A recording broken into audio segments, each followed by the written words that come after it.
would you start a brand new office from scratch or would you buy one? I'm like, buy one as big as you can because there's more cash flow. The deal That's makes what more everyone's sense. been telling him. Yeah, that's what everyone keeps saying. I know some people with private equity that have exited for 10, 12x of, Damn. EBITDA and stuff like that. So Wow. but we worked out a deal over like a 10-year span where they kind of held the note and I would pay them. And I basically took that same blueprint on that deal and I did it with the next 4 other acquisitions after that. I mean, you were a corporate America guy. Yep. Cushy W-2, multiple 6 figures. You had no reason to leave. Like, I'm sure that it was probably a pretty stable job. You just made the choice to do it. First off, why? And then 2, how did you get over the fear? We've got Sean Valley. What's up, man? How are you, brother? Good to have you. Then I got my bald co-host, Brian Scope Davila. Sean. What's up, man? Excited for Thank talk you. to you right now, bro. Yeah, Excited as well. Brian's theme on these podcasts Yeah. is he just keeps switching industries of what he wants to buy, what kind of business. We haven't talked insurance yet. He's been in like home services. Yeah. Maybe, Insurance hot right now. maybe right? we'll sell you on it today. Yeah. Yeah, man, very excited. It was very nerve-wracking. I was coming from corporate, and I actually worked with the company that I ended up buying agencies from, but I was in their corporate division and safe, secure W-2 job, company car, company 401k, the whole secure, position. How many years was that? I was in the industry for about 10 years before, but in that position for like 5 years. Yeah. And I went to my wife one day and I'm like, hey, I think I'm going to leave this and go kind of start an agency. And she thought I was crazy. Like, why would we do that? We're doing so well. Like, that's so risky. And I just knew that I wanted more after kind of visiting some of these offices because that was my job. I was like a regional manager. I'd visit these agencies and I would see some of these offices that had just tons of success. And a lot of times they weren't even there that often and they were, out golfing or they were doing all these things. And I was, working really, really hard and making a fraction of what they were doing. So I kind of took a leap of faith. And in 2018, I went and acquired my first 2 offices and left my corporate Wow, job. you just did a double right off the bat. Right out the get-go. I had some really good relationships from visiting all these different offices over the years. And one day I was visiting one of the offices and he said, hey, you ever think about buying an agency? And I said, I thought about it. And he said, why don't you buy me? I'm looking to get out. And he said, oh, and by the way, I got a friend right down the street that I think would be interested in selling too if you want to maybe try to work it out. And so we did the math, did the numbers, and came back and said, all right, I'm going to do it. And so that was in 2018 and started that. And it went really, really well the first year or two, tried to figure everything out. And then since then, we just kind of bought 4 more offices. So a total of 6 in the last 8 years. Wow. So walk me through the first deal. Like, what did the numbers look like? How much did you have to come up with? All that stuff. So that's kind of where we got into the seller financing because the fact that there was 2 pretty good size offices that I was trying to buy, if I would have went and got like a traditional loan at a bank, it was going to require at that particular time more capital than I would have probably been able to afford. And you would have just got like an SBA loan. Probably would have had to go and get like maybe because it was my first office, maybe a 10 or 20% down on something like that. It would have probably have been, $500,000-$600,000 or more that I would have had to come up with out of pocket. Yep. And so that would have been maybe a stretch. So I was able to get with the sellers and we kind of put together a plan where they would hold the note. I did still put down a couple $100,000 as a kind of a buy-in, just so they felt secure that they were, selling me their business and, I had some investment into it. But we worked out a deal over like a 10-year span where they kind of held the note and I would pay them. And it was a, kind of had to get a little creative, but we made it work. And then I basically took that same blueprint on that deal and I did it with the next 4 other acquisitions after that and just kind of said, hey, we did this with these 2 guys. It went really, really well. What do you think about this? And it allowed me to scale quicker. I think what would have happened if I hadn't been able to kind of do the seller financing is I wouldn't have been able to get a 3rd or a 4th or a 5th until later on. But because the seller deals, I was able to kind of scale quicker. So you're able to do like smaller down payments than normal. Correct. And so it was able to be able to. Can you walk me through like the numbers of like how big was it when you bought it? Like purchase What price. was the purchase price, the down payment, interest, all that stuff? So the deal we did, the agencies were roughly about $14 million in total premium. So the revenue from those was about $1.4 million, as a rough estimate. And typically the multiple of an insurance agency at that time for that size is about a 3x on gross revenue. So 1.4 times 3, not quick at math, but like what's that, around $4-ish million, I think. 4.2. That's crazy. 3x on revenue, not EBITDA. that's kind of how the company I work for now kind of does it on gross revenue. Yep. There are different companies that kind of do different valuations, but that's kind of how they set that one up. So 1.4 roughly of gross revenue. And then, the loan was roughly 4 million. They made me put down a couple $100,000 of my own money to So kind of $200K. $200K. I think it was 5% 250, I think is what it was. But yeah. Okay. And that was my buy-in. And then we basically took the balance and spread it out over the next 10 years. And, Principal only, or was there interest? we set it up where there was no interest on it. Oh, wow. So it was even better. So 0% interest deal, just principal only. So what is that? So ultimately, you're just paying them back with their own money, really, is how it works out. Yeah. So you paid them $4 million over 120 months. So the payment was about 33K. Does that sound right? Sounds about right. So were you making any profit then? If the businesses stayed the same, would you have just been breaking even pretty much? No, I was able to make some pretty good profits because in addition to the revenue, there's a lot of bonus opportunities with the company I'm at. So if you hit certain metrics, then they can pay you another, big chunks of bonuses. So over the years, I was able to, profit probably the first few years of the deal. The way we kind of structured the debt was a little bit heavier payments in the first. Okay. We kind of structured, it wasn't a flat even 120 months even. We kind of had more debt pay down the first 5 years. And then the next 5 years, there was a lot less. So I was able to kind of cash flow a lot more. Yeah. So I would say the first 5 years, maybe without bonus, we were able to make maybe $250 a year or something. So it wasn't much different from my corporate job. But then in 2023, it made a big swing where all of a sudden, we were able to make, 6, 7, 800,000 a year, in 2023, and then over $1 million a year, and kind of scaled it from there. With just those two? Not with just those two. That was The acquisitions. correct, because we acquired Yeah. 4 more over the next, several years. Hey, I hope you're enjoying this episode, but how would you like to be the one that I'm interviewing on this show? I'm looking for entrepreneurs who've got a great message to share, who have an inspiring story, and who can add value to the audience. So submit by going to wealthyway.com. So with those two that you first bought, it was a package deal they just sold together. Yep. Why did they want to sell? They both, one had been an agent for over 35 years. And so he was just looking to kind of, look for a good person to purchase him. He, invested his whole life into the company and was looking for a good person that he felt was like somebody that was going to take care of his customers. And we had kind of struck up a relationship. And then the other agent was like a 25-year agent. And they were golf buddies. Their offices were both in Jupiter, Florida, maybe 2 miles They're apart. like, we just want to golf all day. Yeah, pretty much. They were already kind of like already checked out a little bit. They had built agencies and were already not in much. And I think they just were looking for what I've realized with the 6 different acquisitions, they're all been kind of the same. They've all been 30+ year agents that have been around a long time. And they're really looking for like a good handoff. They want to make sure that all the friends and family and neighbors that they've written over the years went to like an agent that they felt was going to like do right by them and be a good trusted person that they could kind of feel comfortable. Even though they exited, they still wanted to kind of have that peace of mind. Because also too, like if you run it to the ground, correct, you make nothing. Especially on the seller financing. So that's the other thing. It's a big part where I think they know if all of a sudden I did terrible, then all of a sudden they could put their whole, life, Yeah. at jeopardy. Why wouldn't they just like keep it and hire a manager to run it instead of selling it? There are some that do. There's a lot of agents that kind of have done that. And I agree. Sometimes I think to myself, that would maybe be a good strategy for some of them. But I think it's also just, I think they're just ready to kind of Retire. not have to kind of Yeah, they worry wanna about it. And I engage in think by business. having a manager, you're still connected. Yeah. What if the manager quits or, what I mean? Yeah. I think at a certain point, they've made money. They've been doing it for so long that I think they're just looking to kind of say like, let me just, be done. Got it. So I think not everybody's kind of ready for that, but the ones that I've kind of found were. How many of these, because this would be like maybe a smaller deal for an agency. How many seller finance versus just straight cash sales, or somebody's buying out the whole thing with like a loan? I would say a lot smaller percentage are seller financing. And I think the reason that it's really worked out well for me is like I mentioned, I was in a corporate position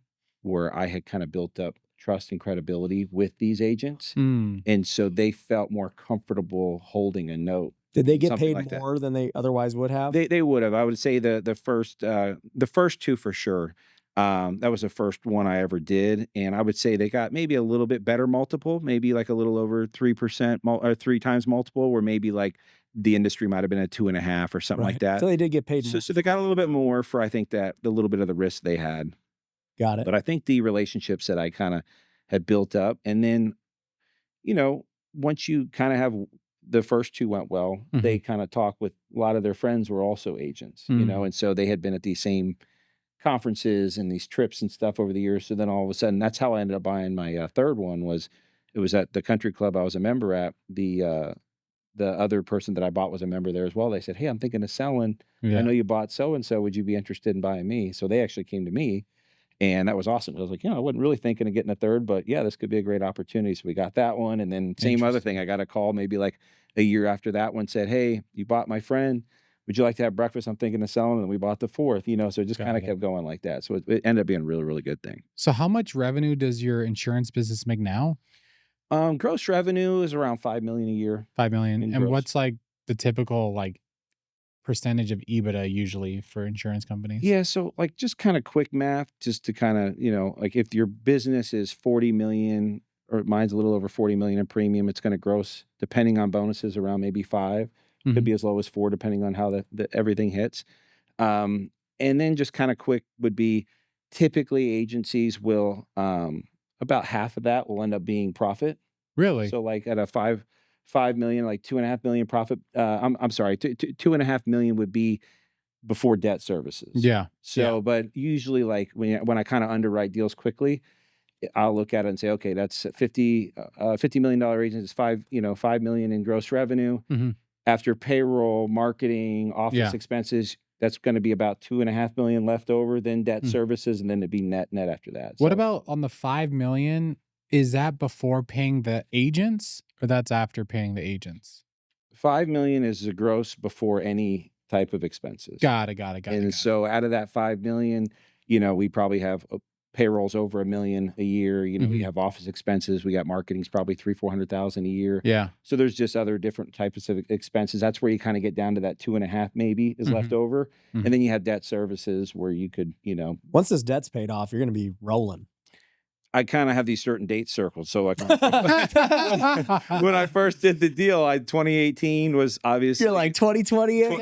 exactly, that is. 2023 was a big year because I kinda had front loaded the debt, and so 2023 freed up a lot of cash flow, Yeah. and then it really allowed my business. If you look at kinda my numbers, we were pretty good from 2018 to 2023, but we really kinda went to, like, top in the company, top, 3% I think we're at now.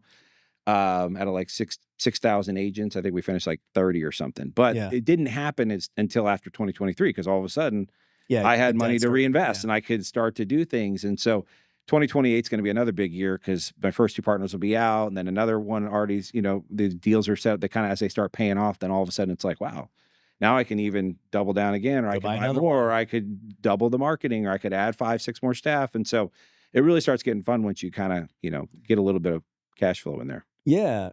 So, and how does the multiple change, as the revenue starts growing, right? Because the multiple goes up. Yeah, so it's once you can show that your business, like on a P&L, is profiting and you're scaling and you're getting bigger, like it becomes more valuable, because if you're looking to buy that agency, to me there's just less risk. And like when I have people come to me all the time like, would you start a brand new office from scratch or would you buy one? I'm like, buy one as big as you can, because there's more cash flow. The deal That's what makes more everyone's sense. been telling Yeah, him. that's what everyone keeps saying. I mean, you could start one from scratch and there's certain incentive comp plans that make you maybe want to do it, but why not just find a business that's already doing well, that's already doing a lot of money, and then, kind of make it even do better. You guys know I love the game of golf, and that is why I started M19. It is a golf mastermind for entrepreneurs who are doing over 7 figures in their business and who want to go on bucket list golf trips together. We already have hundreds of members all across the country, and we've been to some of the best courses in the world, places like Pebble Beach, Pinehurst, Bandon Dunes, and many others. The course is the best place to do deals, make great relationships, and have fun. So go to mastermind19.com today. What type of insurance do you sell? We're just mostly like personal lines, home and auto. Home and auto insurance. 90% of it's that. Oh, okay. So not life insurance. That's all part. That's why 90%. We do Yeah. boats and motorcycles and Yeah. golf carts and life insurance, but I'd say like the main revenues coming from home and auto. Got it. I didn't even know that was a thing.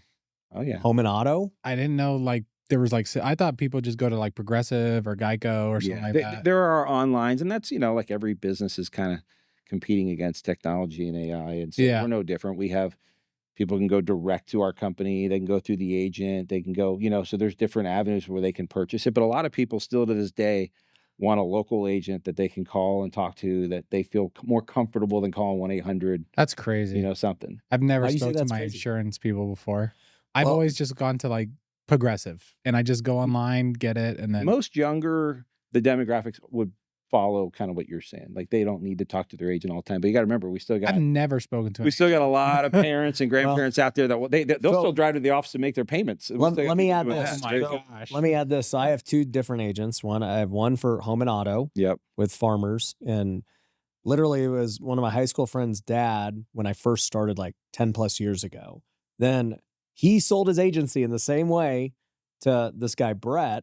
Oh, that's who I use for Vegas. Brett. Yeah. Yeah. Yep. So Brett, bought his agency, and he's like, "Hey, I'm Brett." I'm like, "I'm your new agent now." And I'm like, "Oh, cool, whatever." Sure, yeah. And he's like, "I've been looking over your file," because at that time I was flipping a ton of homes. So, dude, he was doing like 100 new policies, every year for these house flips. Yeah. He's like, "Can we meet and talk about, what you're doing, so I can be better and all that?" So, like, I have to be like for all the house policies, Oh, Yeah. sure. actively with. Yeah.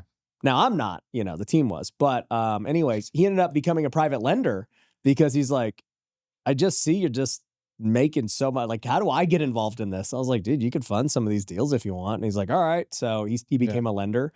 But to your point, if I wasn't a house flipper on my home and auto, I talked to him never. Yeah. Like, Yeah. Yeah. it's the easiest fulfillment ever, Yeah. because it's just like, you only talk to him if you have a problem, really. Exactly. 100%. Actually, I only spoke to my home insurance guy, Brett, once because our dog bit someone. There you go. That would and be then the call we get. Yeah. And then we got a letter that someone was going to sue us. Oh, dang. Yeah. What ended up happening? He ended up settling with them. He just took care of all of it. Yeah. He just took care of it. Yeah. How much did they get? I don't even know. I have no idea. Dude. But it was like someone knocked on the door. My wife opened the door. Our dog came out and like bit him. And then, yeah. I gotta watch out He for sent us a letter. Yoko. the moo. Yeah. My little wiener dog. That's just, literally a question that getting like people. some of these homeowner policies will ask is like, what kind of dog do you have? Because Yeah. if you got if you're like breeding pit bulls in your backyard, we might not want that policy. What's your company called? Well, I work with Allstate. Allstate. Oh, okay. So you could buy an Allstate Correct. So I'm like a office. franchise for Got Allstate. it. Yep. Okay. That makes sense. This is all new to him. Yeah, this is all new to me, huh?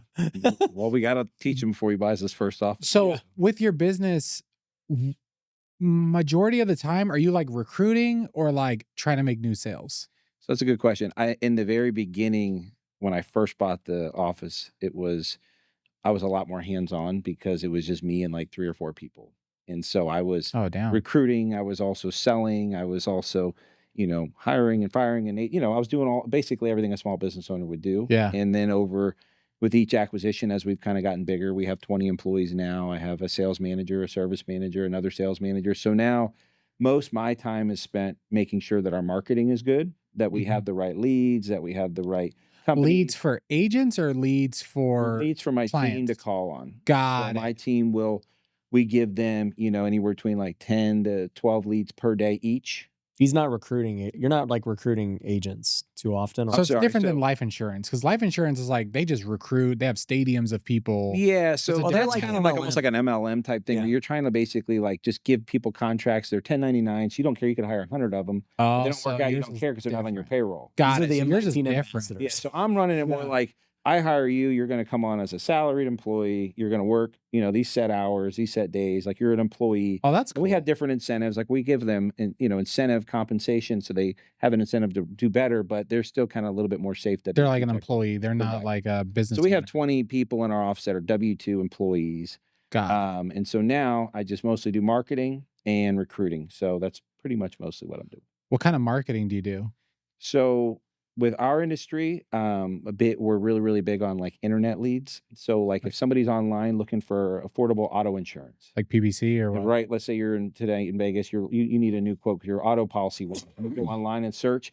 these third-party companies will then they'll gather all You're that just doing stuff. pay per lead. You're buying them. Yeah, basically, and Got it. they'll sell them to me, and then I'll just buy those at mass. Got What's a lead cost for what you're buying? Usually, depending on the filters, because you could buy a lead that maybe it has different filters that are better. But usually about $10 to $15 a lead on average. That's cheap. How much is your average like commission? I would say probably an average policy we might make $250 a policy or something. Okay, so it's So small. it's not we're not making we make our money in by volume. But then they renew every year. That's the big thing. Got So it. That's what every year you're with me, I make $250 on you this year, but I'm gonna make $250 every year. Got it. And so that's big. how many leads to close a guy? Typically, we track it kind of like my total cost to like items, how many, right? But I would say if on average, if you're getting 10 leads a day, you should be able to close at least 2 of those. Really? Dang. Dude, that's a good catch. Your business sounds like way better. It's way better Yeah. than the roofers. Yeah. That's why it's my next Yeah. venture. Yeah. I've done the math. I like this model more than like the life insurance model, because the life insurance model, It's like a big chunk up front. yeah, it just seems like you just need to recruit a whole bunch of people, Yeah. and like a small percentage of them sell, and then a small percentage of them like create their own teams. Well, I then did you that kinda get the- actually before working. I actually started in like life and health insurance back when I first got my license in 2007. Yeah. And that's where I started. And that's the same issues I ran into. I mean, we did well, we made money. But when you're hiring people on a 1099, it's hard to hold them accountable. You're Yeah. always turning over. It's Yeah. constantly like onboarding and training and people Exactly. leaving. And I it hate felt that. like a real like, Yeah. hamster wheel. And so it was something where when I thought the PNC space, when I was presented with that opportunity, I saw these agencies that actually have like real businesses that they were able to Interesting. kind of like I like really that scale. business. And it just felt like a lot more, like, And you don't need a ton of staff to do what you're doing. Like how big is the staff? yeah, we have But 20 20, employees now. Okay. That's across all the offices. But it's Totally. interesting that he said when he bought it, there was only like 4 or 5. Yeah.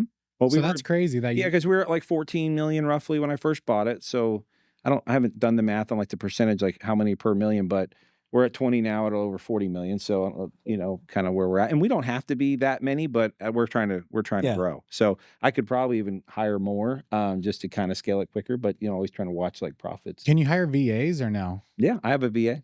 Oh, okay. Now they're not allowed to do like certain licensed Are things. they about to? Are they? allowed She's to, like, all my sell? administrative. She does a lot of like my behind. Can they sell though? No. No. Oh, okay.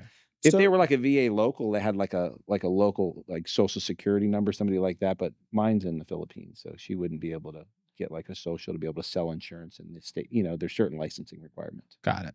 In today's real estate market, it is really difficult to find cash flow, and I don't see that changing anytime soon. For this reason, I'm a huge fan of wholesaling real estate right now specifically. It's the strategy that I'm using in my real estate investing business, and it's what all of our students at Wealthy Investor are doing as well. And we've built this entire new system where we give you everything you need to start your wholesaling business. We give you the motivated seller leads, the same softwares, one-on-one coaching and support, and everything that my team has is yours. And we give you everything that you need to start your wholesaling business and have the same exact system that I have. You get the motivated seller leads, the same softwares, the same systems, processes, and one-on-one coaching and support. We'll show you step by step how you can get started today and get your first deal in 30 days or less. So go to wealthyinvestor.com today. So what about for growth? You've been doing it primarily through acquisition, and now you're doing a little bit of marketing and stuff. Sure. On one hand, why not just like market at a higher level? Is that harder than just buying more shops? I think in the beginning it was just there was these opportunities that were kind of Yeah, in the beginning it's easy. Yeah, and they were just Like kind of just like buy, be done. But I do think now is a point where I don't know if I'll keep acquiring one a year or 2 a year or whatever, and so I will probably start growing more through marketing, just kind of getting bigger and expanding. Have you tried running your own marketing like Facebook and PPC and? A little bit of that, but I know certain offices that kind of do their own. There's 6,000 agents across the country, and you In talk just to- Allstate or overall? just Allstate. Okay. So if you talk to 50 of them, they all do different things. Yeah. To me, I know some that kind of manage their own call centers or their own marketing, and they've started their own lead companies. Yeah. to me, it just was like, well, if I can buy these at this price and I can kind of run the math where it makes sense, it's Yeah. just one less thing I had to manage. Got it. But I'm not saying it's a bad idea. There are offices out there that have kind of taken advantage, and they've started their own separate marketing companies. How much does it cost to buy an Allstate insurance company? It depends on the size of it. But what if you're starting from scratch? Can Oh, you if just you wanted to just start one? Well, yeah. Well, if you just want to start from scratch, which I wouldn't recommend, but you could do it. They will ask that you have, at least probably $100,000 that you could show them that you have enough money so you could, and they probably want you to start off with at least a couple employees so they could see that you actually have a real chance at making it. But okay, so you hire the employees and then do they give you leads?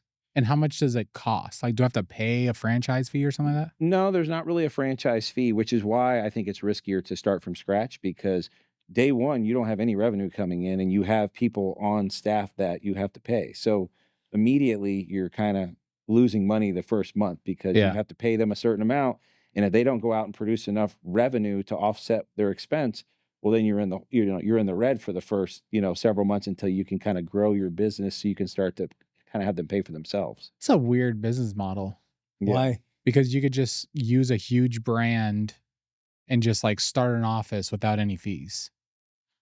Yeah, I mean, I guess, but it's not even like an office per se. Because, like, I guess the other alternative is why not just become an agent in somebody else's office? Like, you're going to kind of do the same thing. Yeah, I that's why I like to kind of acquire the offices, because somebody already did that difficult job of starting from absolutely nothing and Yeah. scratch, and And it's already most of these profitable when you yeah, buy it. correct. To Yeah. this point, like, Yeah, Yeah. all right, you come up with 200 grand, you're going to make it back year one. correct. Mm. Exactly. And so you kind Like, of once you run guaranteed. the math. Oh, you you just should sell it at recurring. the store. You should sell it at the store. Mhm. You should start brokering deals. Yeah, well, I could point you. 10x that. There you go. Dude, that would be tight. That would be tight. Yeah, So you got a lot of leads of people hitting you up that want to sell? I do, but there is a little bit of red tape with our organization. They won't always allow, like, for example, one example would be they'll only allow one acquisition per year. Oh, wow. So, for example, if I said, "Hey, I want to go really scale 10x, this," they're yeah. not going to let me go buy like No. 5 different offices. But you could sell us one. I could point you in the right direction. I could say, "Hey, here's a great guy," and I've done that, by the way. I have a couple friends that have started with Allstate after I've been here. That there was a seller that came to me, said, "I'm looking to sell," and I connected them because it wasn't the right deal for me, or it was in a different part of the state that I didn't want to be in. What about, like, when you buy these offices, are they all local or you buy them across the country? I have bought, all my acquisitions have been in Palm Beach County, Florida. Got it. So they're in different parts of Palm Beach County. I have one in Jupiter and Royal Palm and so forth. So it's not. Are you allowed to only service clients there, or can you service anywhere? I am allowed with my company, more red tape. I'm only allowed to be in Florida. Got it. So okay. I couldn't go buy one.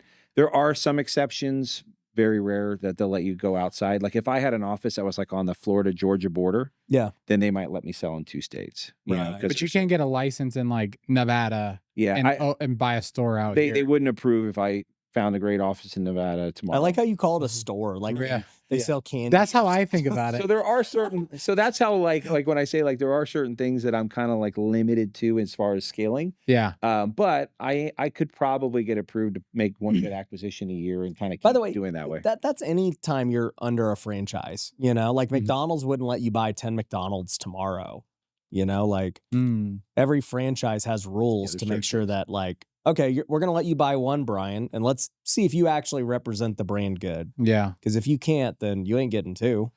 What about like when we see these commercials, where do those leads go? So it's really about more branding than anything. Like there's Mhm. not usually, I'm sure there's an influx of people that maybe would call, Yeah. start looking online like, oh, 1-800 this, or Yeah. let me Google this company. But I think it's just more about like recognition, so that when you think I need a quote, your mind immediately goes to what you're seeing on TV. Got So it. it's a lot more like more branding, where like the leads I buy are more like, all right, I'm going to pay $10. I'm expecting to be able to call you to sell you. Interesting. It's a little bit more like direct to consumer versus branding. So I think that's just where they spend so much money, just so in the back of your mind, when you think of like, fast food, you're thinking McDonald's or Chick-fil-A. When you think Yeah. of like insurance, you're thinking Allstate, State Farm. You're just kind of like just on the top of mind. Can they just foreclose and take your business? No. No. I mean, I guess That's if the the only company risk. went out of business, there would be certain things, but Yeah. they have certain things which we have. Like we have certain guarantees, like with our contract, where they'll give us a certain amount of money, like if we were to be terminated or we were to kind of give it back to the company, like that's Yeah. nice. So there's like it's called like a TPP, like a termination payment provision, where we have a certain amount of They're like, you protection. suck. We're going to give you $5 million. Yeah. Well, it's like a severance package. Yeah. So they have that, and a lot of times if you go get a loan, the lender will want like first position on that security. God. I mean, do you have a goal? Because it seems like, I mean, at the multiples, you could get to like a $50-100 million value. I don't want to say easily, but it's like, if you're at 5 million revenue now, what's a 10 to 20 million revenue insurance firm worth? It starts, especially Because the multiples keep getting higher. I know. So my company's not going to love me saying this, but I would say that if you are in more of the independent space, Yeah, then you can get higher valuations because there's less red tape. Because like Allstate's not going to let like some private equity company come in and buy my agency. So that is a little bit where like I would say if I were, obviously if going back and doing it again, I'd still do what I did because I was able to get big because of my relationships. But if I maybe were advising somebody else, I'd say maybe your path might be going independent route because there's less red tape and you could scale quicker. And if you built that revenue up like you're talking about, I know some people with private equity that have exited for 10, 12x of, Damn. EBITDA and stuff like that. So it's of revenue or EBITDA? EBITDA. Yeah. EBITDA. So Justin Brock, who's been on the show, Mhm. he, sold his, he had Medicare insurance, so different. Yep. But, he spoke at WealthCon's, been on the podcast. He sold for 140 million, Yeah. something like that. And I want to say his revenue was like 15 million. He got like a 10x on revenue. On revenue. Yeah, dude. Wow. Yeah, some of them. I have a buddy who was in the Medicare, same thing, and he got out at the perfect time because there were some big changes in that industry like shortly after. But I think he sold for like 40 million. So there are some big. But once again, he sold a big private equity, and it's part of like he didn't get 40 million all in day one. It's like a 2-3 year buyout. Justin has it out too. Exactly. But Justin got big. It's so funny because I'm like, bro, you're the only guy I know online that actually says your valuation incorrectly. Because even when he's on the pod, he's like, yeah, I sold for 70 million. And I'm like, oh, okay. So for literally a year, I was like, yeah, I mean, because he told me he sold like half and he has an earn out for the other half. I'm like, okay, so he got 35 million up front, and he's earning the other 35. He goes, no, I got 70 million for half. And I was like, so it was worth 140 million. He's like, yeah. And I was like, why did you say that? Yeah. I'm like, you sold for over 100 million. Yeah, He's that's like, cool. yeah, I did. I don't know. I want to be humble about it. I'm No, like, it's all, I get it. Damn, that's crazy. yeah. So insurance has big multiples. It ain't going nowhere. And the clients what's the average client stay? It's a little bit different. We talked a little bit in the beginning before this that with after COVID, things have gotten a little bit like, where people are shopping a little bit more. But I would say, I think the last I looked at it was like 5 or 6 years on average. Somebody's going to, stay with you. And so if you can kind of keep writing and with what's kind of retaining, you can really grow your revenue. Yeah. Mm. That's awesome. So you also said, we were talking pre-show, you obviously you run this insurance, you've been in insurance for a really long time and it's been great and all that stuff. But you mentioned just like also seeking more purpose and like Charlie Kirk's assassination kind of sparked a lot of that. Like what happened? Yeah. So obviously that was terrible what happened. And I had always seen Charlie online and Charlie Kirk's message. And I would say that I wasn't like a huge fan. I wasn't not a fan. I just didn't really maybe follow him as much until actually after he passed. It was obviously front page of everything. And if your Instagram was like mine, seemed like every third reel was an old video of his. And I actually became like a real fan of his after he passed because I saw all the stuff that he was doing at these campuses with young men, and he was telling them about which is so different from what the world says. The world's basically, telling you one thing, but he was saying like, go get married, like get married young, go have a bunch of kids, like, don't have sex with 20 different girls just because you can. He was just Yeah. things like that. And you're like, wow, it's like, and then he was teaching about good God. And he advice. was bold about his faith. And so I thought to myself, like, man, this guy just got basically killed for what he believes in because of his message, like what he was saying, whether you agree with his message or not, they were trying to silence that. And I thought to myself, I immediately went to my pastor and I said, hey, I, want to do more to help out like young men. Like I remember being 20 something years old and not really knowing like what career path I wanted to do. And I was a Christian, but I didn't necessarily like know everything I needed to know about my faith journey. And so I was like, I think I could probably do more of like what Charlie's doing on a way smaller scale and start giving back. So I went and my pastor thought it'd be a great idea. And so I started a men's group called Foundation at my church. And it was, kind of advertised it as, 18 to 30. Yeah. And we're going to talk each week. We rotate a subject each week. I invite them over to my house. We feed them Chipotle and they love that. And Nice. yeah. And each week we rotate. So the first week we did a book on like faith.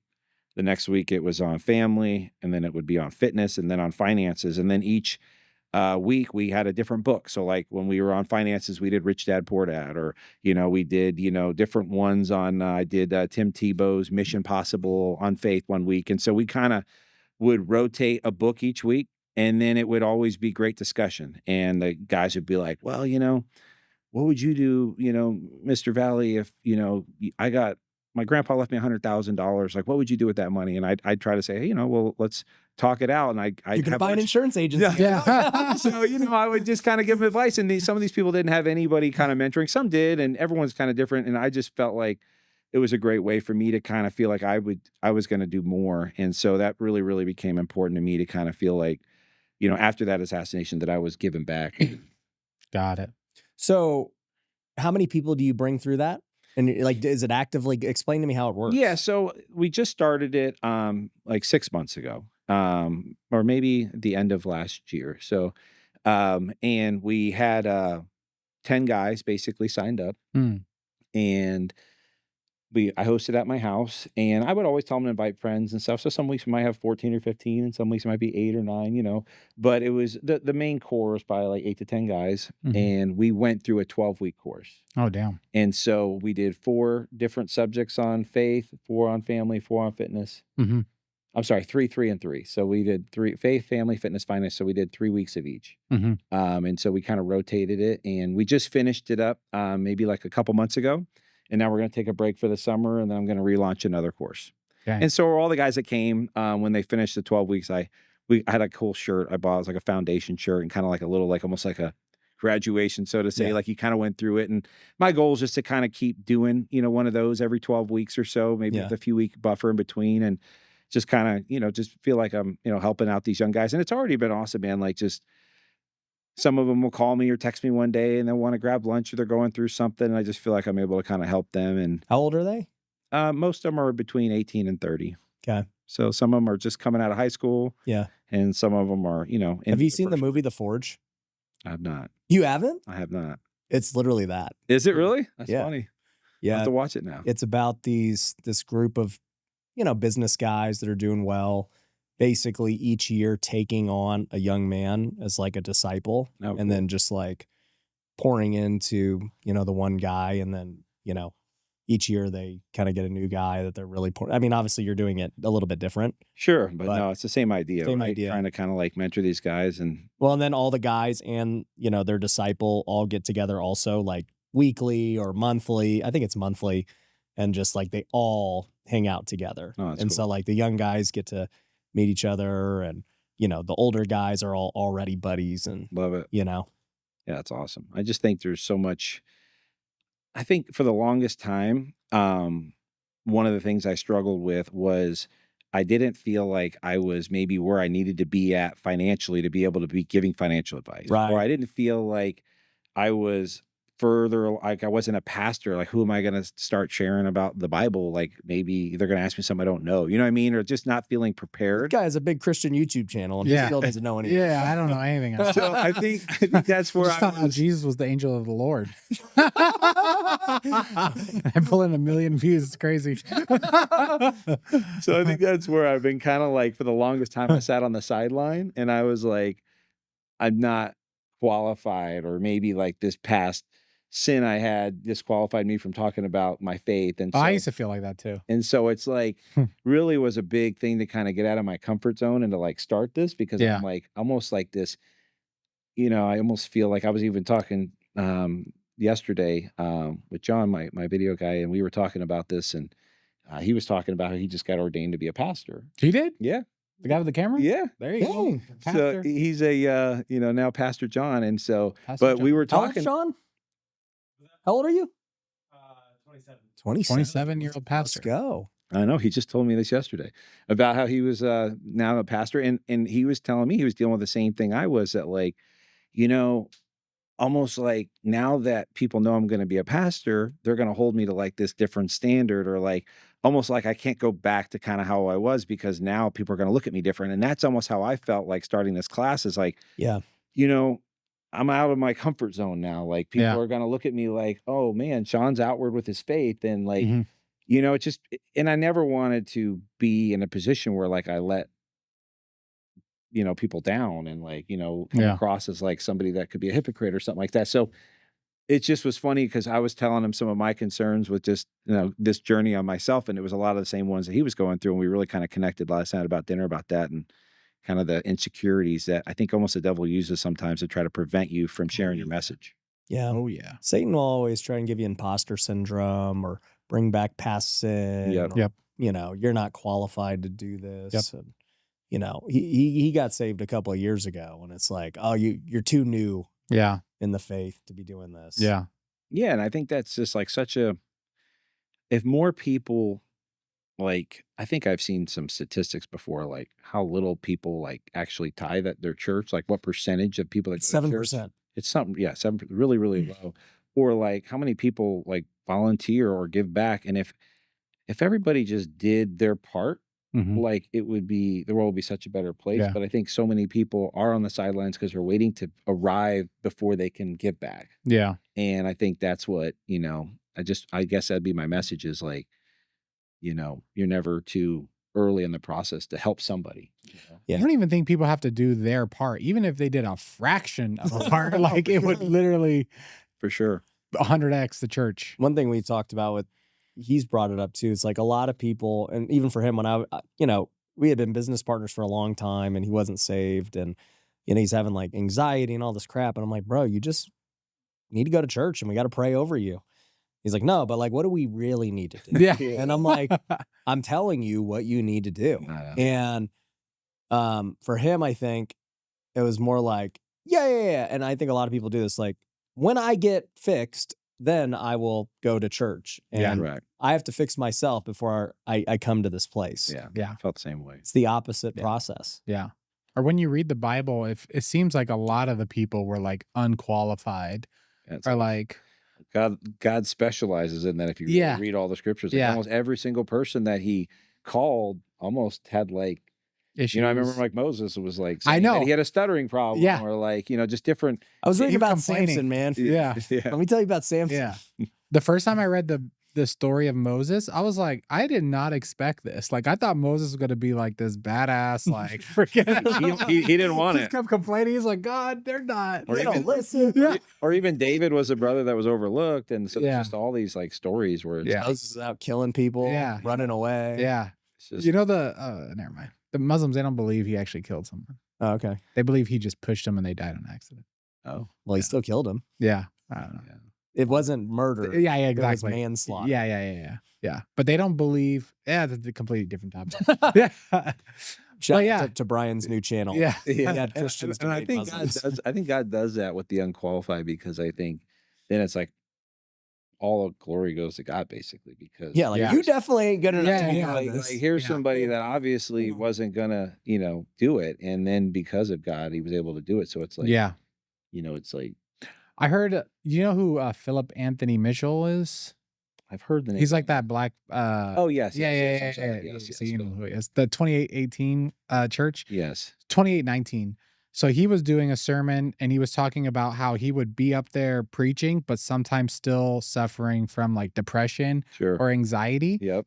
And that just like changed my mindset too, because I'm like, oh dang, like, or I heard my pastor Jabin talk about having anxiety one time. I was like, I did not know Christians had anxiety. I thought like once you're saved, you're like good. No, I think that's Yeah. like, I think those are the messages, like, when I've been in church that hit the best are, like, when a pastor is vulnerable Yeah. about, like, "Hey, this is, like, something I'm going through," and it's like, makes them relatable, like, "Hey, they're human also." Just because they preach on Sunday morning doesn't mean that they're, different from us usually. They're usually pretty normal guys going through a lot of the same stresses, just Yeah.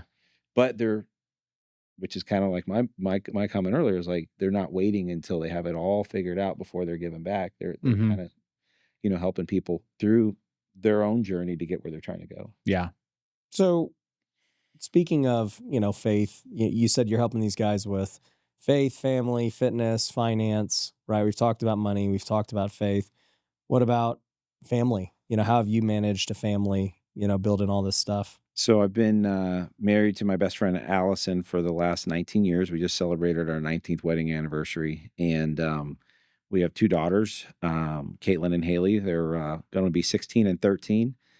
And, I was lucky enough when I went, I used to go to these men's conferences. You might have, I don't know if you remember them, Promise Keepers back in the Yep. day. There's Yep. these big men events, and I got to hear some speakers early on talk about how important family was. And, these would be like maybe ex NFL players or businessmen that would talk about maybe their own testimony of how they lost their family or how they prioritized money or they prioritized their fame. And then they were left empty. And so I always knew early on that I wanted to make sure that I was like at all my kids' stuff, that I was taking them on vacations, prioritizing them, because to me, that's why I have it in that order: faith, family, fitness, finances, because obviously God's first, but then it's family, because who cares if you have all the money in the world if you don't have your family? Like, Right. to me, it's worthless. And or the Bible talks about, like, who cares if you have like all the success in the world if you don't have your faith? Like, it's silly, you know what I mean? So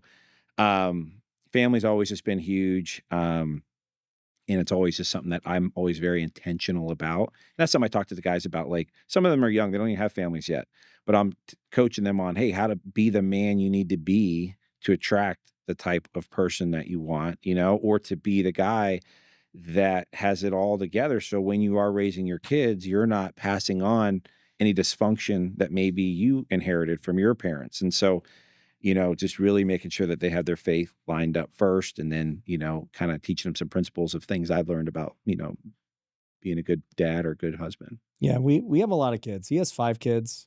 I have 4. you have Wow. 5? Yeah, a lot of kids. Oh, wow. Yeah, No, all our that's kids are That's young. exhausting. We have newborns. It's exhausting. You guys have big play dates and stuff? Yeah. Dude, he Just had- like play matches. I don't know. It's, like, it's so many. The Royal Yeah, Rumble. yeah. That's So awesome, many, man. so many kids. I watched R2, Judah, and Jake just wrestle Oh, yeah. each other. They're like Yeah. 2 years old, just Yeah. like going at it. Headlocks. They're just nuts. Yeah. But like, what would you say to us as parents of you got teenagers now? Mm. What do the parents with young kids do? I'm sure you guys are doing great at this, but, just, uh, I always make sure I'm setting time aside. You hear it, it's kind of cliche, like when you come home, try to connect. We're all busy, we go to Mhm. work, and it's so easy to come home and have this call going on or this situation that kind of distracts you. And so Mhm. it is something that, I'm still working on myself, but like, I remember when my kids were little, they're still running to the door at that age. Just take it in and take advantage of all that, because it is kind of sad. I've shared this on my own page a few times. Like, as they get older, you're going to get less and less of that time, Mhm. because like my teenage daughters, like, they want to be with their friends. So like Friday nights, it used to be like, oh, we're all going out for ice cream and a family dinner. And now it's like my daughter's like, can you drop me off at so and so's? And How old is she again? she'll be starting 16. Oh, okay. But Okay. they're going to the movies, they're going Yeah, out to yeah, dinners, yeah. they're doing all that stuff. So, which I get, like, that's what I wanted to do. But my Mm-mm. point is like, soak in the even though it can be stressful with the little kids, like the times where you take them to the playground or you take them to ice cream and like just be present because it is kind of sad in a way as they get older. You don't have that same amount of time. It's fun. It's different. It's just you don't have as much time Hmm. for those things because they're going to want to do other things. So that would be my biggest advice: is just soak it in, enjoy the moments, try to be as present as possible. Um, would be my advice to young parents. Yeah. What I've learned recently is like not necessarily, but like take their health for granted. Mm, Cause like one of our youngest child has Down syndrome and he's like progressing completely different than like our other children. sure. Like it took him 4 days to like open his eyes for the first time. He just smiled for the first time and he's 4 months old. Mm. Where before I'm just like, oh, like he smiled, like you just get used to like everything Yeah. being normal. But then when it's like not normal, then you really like appreciate it even more. Sure. No, that's huge. Yeah.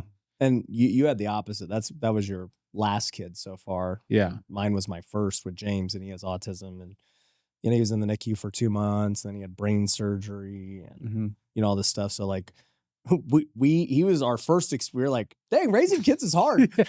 Like, is this normal? Yeah. And then like, we have our last three, we're like, dude, raising kids is so easy. Why does Yeah. anyone complain? Like, Yeah. it just is like perspective of Yeah. you do something really hard, Hmm. it makes everything else much easier. Even their sight. Like with him at first, we're like, I don't know if he could see because he wouldn't like flinch. He wouldn't like follow anything. So we were like worried about it. Yeah. And now he's like showing that he could like see and stuff like that. But like you just take little things for granted. Yeah. When you're just used to it. Yeah. So what would you say to somebody? I mean, you were a corporate America guy. Yep. Cushy W-2, multiple six figures. You had no reason to leave. Like, I'm sure that it was probably a pretty stable job. Well, maybe not now with AI. Who knows? But back then, Yes. in 2018, it was very stable. And you just made the choice to do it. Like, first off, why? Why did you do it? And then two, how did you get over the fear? Because I meet so many people every day, and I've been dealing with this for the last 10 years as we've taught people how to quit their jobs and invest in real estate and wholesale and flip and all this stuff. And man, it's like such a big fear for people to go out on their own. I think that's like really difficult too when you find somebody that's had a good amount of success, They're, but they're not. cushy. They're That's too what I'm cushy. saying. It's like enough success where like it's good, versus somebody that's maybe like in the very young that hasn't had any success. Yeah. It's like a little bit easier, I think, to roll the dice at that point. Yep. So yes, it was. That's me and my wife. We went back and forth on this because she was like, "This is scary. Like this is safe. You're doing good. Like why?" And the why for me was I always wanted my kids to go to this private school in Palm Beach County, and the tuitions are high, but that was something that I had some friends of mine in my own men's group that had went there, and they all ended up being like great guys. And I was like, man, this school's like, at least was my take on it was like 5 or 6 people I knew that went there all were like great, outstanding adults with good jobs. And I was like, man, I'd really be awesome if I could one day put my kids in there. And even though my W-2 job was good, it wasn't going to be able to put me in a situation to really provide all the things I really wanted to do for my kids. And so for me, it was scary, it was nerve-wracking, but it was worth the risk to be able to, be able to provide the way that I really wanted to for my family. Was there anything mentally you did, or how'd you get your wife on board?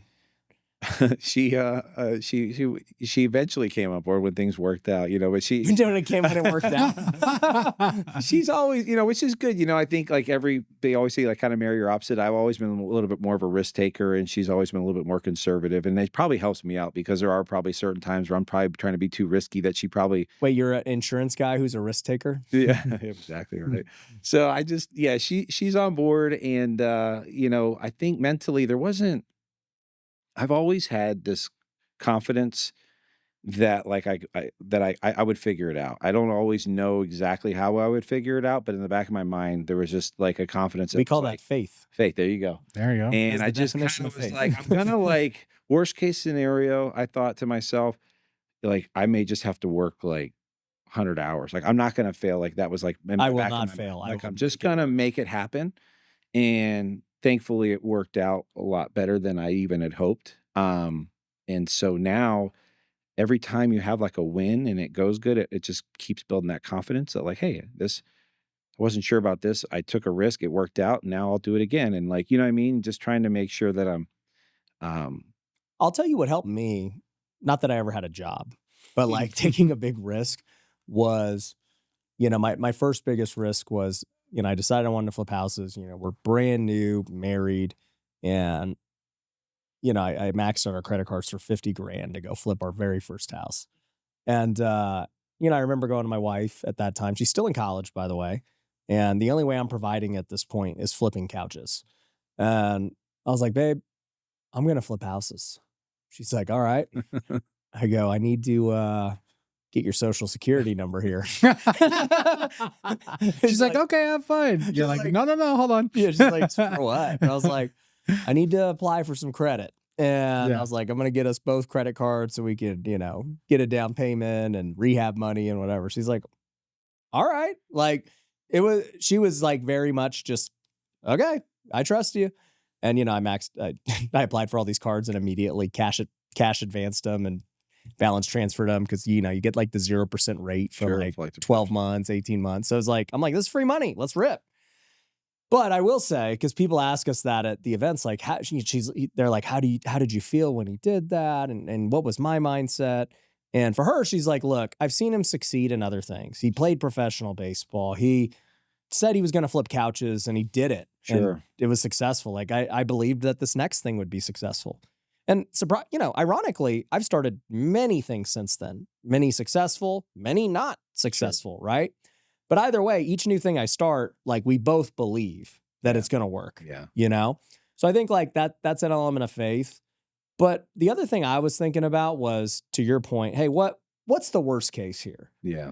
In your mind, you're like, I'll work 100 hours a week. I'm going to figure it out. For me, I was like, well, the worst case is middle ground. We flip this house and it makes no money. It breaks even and I learn a ton. Correct. That's a win. Yep. Best case, it makes a lot of money and our life is forever changed. Correct. And I think there's like an 80% chance one of those two things happens. For sure. Then I'm like, okay, the catastrophic, I guess this is what insurance does too, to figure out exactly what something is worth. I'm like, the catastrophic scenario is it just totally flops. We get foreclosed on. It goes just haywire. Yep. What happens in that scenario? I'm like, well, I guess I go bankrupt and I keep flipping couches. Like I was like, yeah, exactly. Yeah. I don't think my life is really going to be like my credit's jacked. Sure. Yeah. For like 2 years, but I think I'm pretty much in the same boat. Like, I don't think anything. And then it dawned on me. I was like, I'm already living my worst case scenario right now. Yeah. By doing nothing. Yeah. And Correct. I kind of tell that to people who are like so scared to make a move. I'm like, how satisfied are you with your life right now?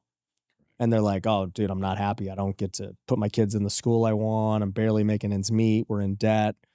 I'm like, okay, if you do nothing, you're just going to live in your worst case scenario. If you at least attempt this, you have nothing but upside. And if you fail, you're still in the same boat you are today. Yeah. And I think too, making, smart calculated risk too, like when I was buying this office, it was already doing well. Yeah. It was, was established agencies. It wasn't like I was buying offices that were doing bad or already had negative cash flow or I was starting kind of new. So that was the other thing I always kind of try to like remind, is like, and I'll coach some of these young men on this too, is they'll come to me and say, what do you think about this? And I'm like, well, research it more, like what are other houses going for in that area? Cause somebody's looking at buying a house and, just make sure at least it's never going to be a perfect no risk situation, but you can make educated decisions that put it less risky. That was even my point. It's like my bet was probably much riskier than your bet. It's a completely unproven thing with a house and credit card debt. I had no cash reserves, no big job. Like, I'm like, hey, you know what? This is the best risk I could take, though. I don't see any other option available to me. And, option 2 is keep doing what I'm doing, which I don't want to do. So pretty much I have to go with this option. Yeah. I actually used to do house flips before insurance. Oh, really? Yeah. How many did you do? I was doing at one point like 3 a year for like 4 or 5 years. Were you good? Yeah, I was probably making another like 80 to 100 grand a year on the side doing house flips from Nice. 2012 to like 2018. Wow. So I had it was it was in 2012 or 2011 or 2012. I had $50,000 sitting in a Bank of America account. Uh-huh. And I drove by a sign on the side of the road that said home for sale, 35,000. Okay. It was on like a chloroplast sign written out. And I was like, oh, I'll call this number. Cause I was thinking I wanted to do, I think I just read Rich Dad Poor Dad or something. I was like, You're I'm like, I'm gonna gonna get cash flow, I'm baby. gonna go buy a rental property. And that's what I did. I literally met with this guy at like a Dunkin' Donuts. I ended up buying this house for 35,000. I had 50. He said, I'll get the rehab done for it for the 15. So I was into it for 50,000. And we rented it out Section 8 for a year at $900 a month. And so I'm already showing my wife, like, look, I'm getting 0% interest on this 50,000. Now we're getting $900 a month. And so we did that. And I sold that one, I think a year later for 65,000. So I made 15. Then I bought another one. So that actually got my whole house flipping thing going. And so I was doing that on the side while I was doing insurance. The house flips probably gave you the down payment to buy your business. Oh, it did. It was. Yeah. We didn't get into that. But yeah, the initial 250 I had was from a house flip. Dude. That's crazy. Yeah. So it was something So you can grow up one day too. Your house I flips. could friggin' buy. So where do you invest your money now? So right now, 80% of my revenue or income's coming from insurance. But each year I have made a decision that I want to buy at least one asset a year. And so the last couple of years I bought 2 Airbnbs. And the year before that, I bought a restaurant with my brother in Orlando. Oh, wow. And so how's the restaurant business? Should he buy a restaurant? Not unless you know what you're doing. Nah, My brother knows restaurants. He has another restaurant. This is what he's done his whole life. He has a hospitality degree from, UCF, and he always has been in restaurants. So when he came to me and was like, hey, I have one restaurant that's going good.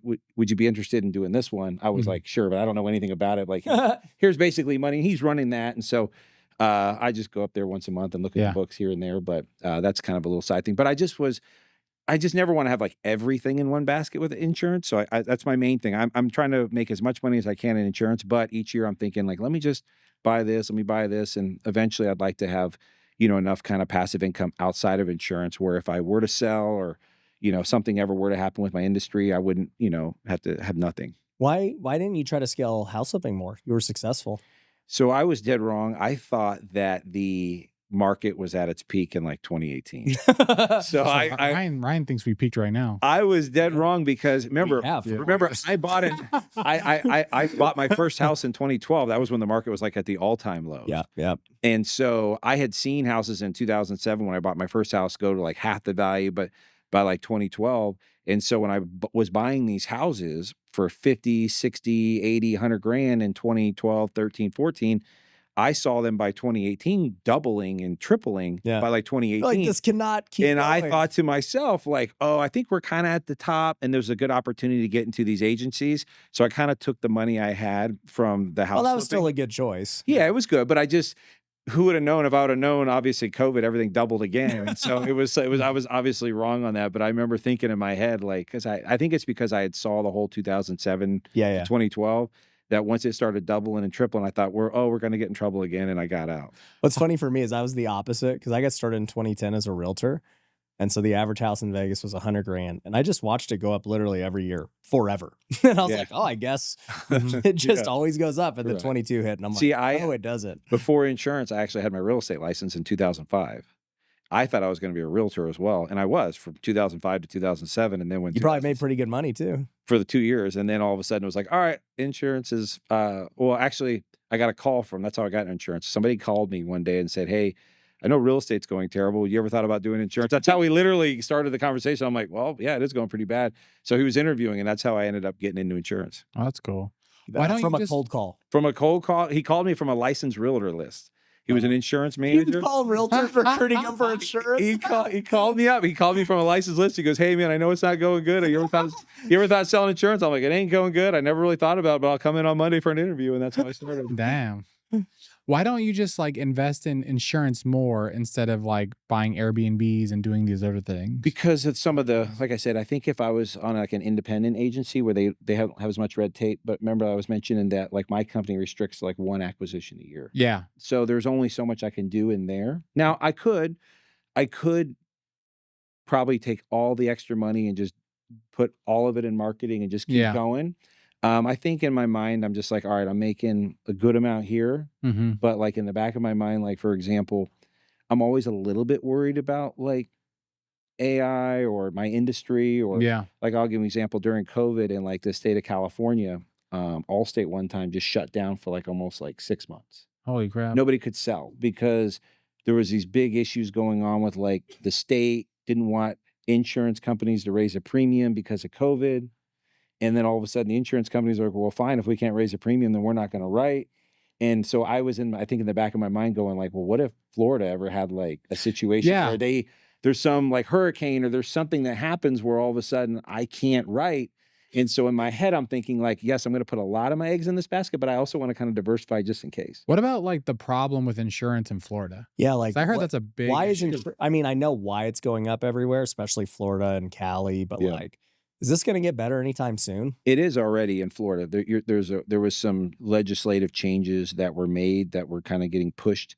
I don't know all the political terms or whatever, but long story short, they made some changes where the biggest problem Florida had was, of course, the hurricanes, but they also had a really big scam going on with roofing companies.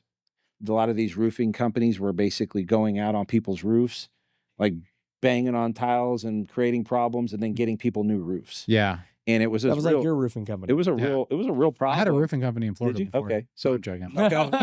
Well, so it was an actual real got issue. shut And down. so like they started changing things like how long you could go back on a claim or, certain things that like attorneys had to do. And so they Yeah. kind of cleaned up some of that stuff. But for a little while there, everybody I knew was getting a new roof from a hurricane from 2 years ago. Yeah. And That so it line caused a went up lot like of crazy. issues with insurance companies. And then they had to go get like their rates were, and then there was also issues with Florida with reinsurance. A lot of these insurance companies is kind of a crazy thing to think of, but insurance companies go and get insurance for their risk. It's all like a reinsurance. And so the reinsurance companies were raising rates dramatically and that caused everything. So it just became this real issue. That's crazy. I need insurance for my insurance. Yeah. It was. So is insurance going down now where it's actually Insurance is- affordable so or is the- it still really high? From like in 2018 or 2017, I bought my house. My home insurance was like $2,000. In like 2021 or 2022, it was like $5,000. So Damn. it had more than doubled. That's expensive. And so that happened to everybody, which is good for insurance agents sometimes because Yeah. we get paid on premium. So when the rates go up, yeah. but at the same point, it also created a lot of problems where in the market where, we were losing customers because they were, their rates were doubling and tripling. Yeah. And so it was a real issue. But yes, the last probably year and a half in Florida, rates have stabilized, and actually some companies now are going down in price. Is that in all markets in Florida or just like parts that are not getting flooded? I would say generally across broads, most rates are coming down in Florida. Got it. Now there are different.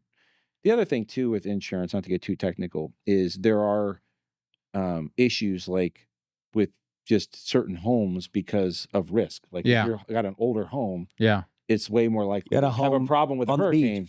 hurricane Yeah. than a place that's maybe like Orlando. It's like Yeah. inland more. So there are certain like specific risks that if you talk to one person, like, oh, my house went up 400%, but it could Yeah. be because they live on the water with a 1950 roof. Yeah, so I flip houses in Southern California and there's something called a California Fair Plan.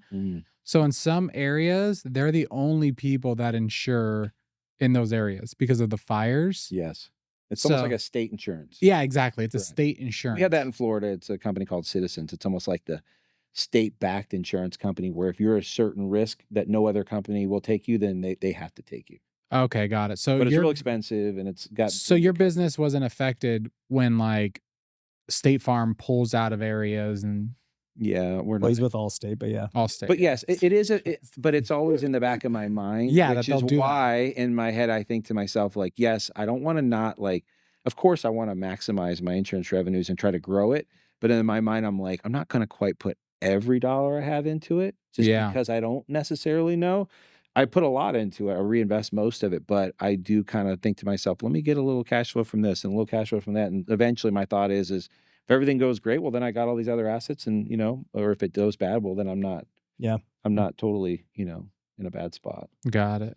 So you think, Brian, is this finally? I would stamp this one an A. Okay. Yeah, some of them are like, kind of risky, but this one seems like legit. You think you'll go try and buy one? I would if you sell us one. I would definitely have. We got to get a Nevada one. I would definitely find some good people in that space in Nevada or California, wherever you like to be at, and have some good lunches or coffees and pick their brains because there's a lot of opportunities. A lot of sellers. Still. Yeah, there's a lot of sellers, and there's a lot of like baby boomers right now. There's a lot of businesses for sale in general. You know? I've actually was thinking of maybe looking at like an HVAC company or something like that. Well, we've thought about it too. I like that too. I love that business. If I wasn't in insurance, I just don't know how much bandwidth I had to keep doing different things. But that is a thought process because I'm like in Florida, AC. I mean, or Nevada or California. And I love how it's got the you can kind of like the reoccurring revenue you can generate from it, the installs. I think it's a great business if you were to, do something else too. Dope. Love it. Well, dude, it's been a pleasure hearing your story and everything you're doing. Just on the business side, the face side, especially with Foundation. If somebody is interested in connecting with you, whether it's they got a brokerage or they want to learn more about faith and everything else that you're doing, where should they go? My Instagram at Sean M Valley on Instagram. I'd love to be able to shoot me a DM, connect with me. Love to have a meeting or discuss it for sure. Cool. Well, guys, we will link to that down below. Go connect with Sean, especially if you're in insurance and you want to exchange ideas or you're thinking about getting into the business and everything else. He's a great dude, great resource. So go check that out, and we'll see you on another episode. Peace.